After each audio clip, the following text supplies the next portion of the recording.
Најголемото европско жири, составено од автомобилски новинари, го одржа своето традиционално тестирање на финалистите за титулата Best Buy Car of Europe за 2021.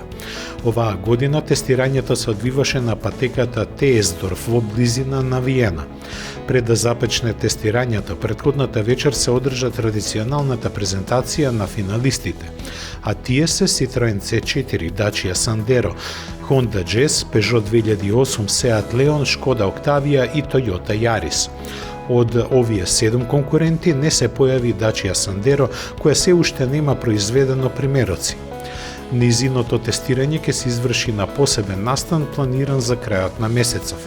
Поради пандемијата и рестриктивните услови на патување, само 9 од 31 членото жири успеа да се пробијат до Теесдорф. Сите финалисти одржаа 20-минутни презентации, пошто следуваше серијата на прашања на кои одговараа презентерите. Наскоро ќе се знаат и посебните признанија кои се доделуваат во рамките на наградите на Аутобест, додека датумот за гласањето ќе биде померен за 2 недели, односно во средината на декември.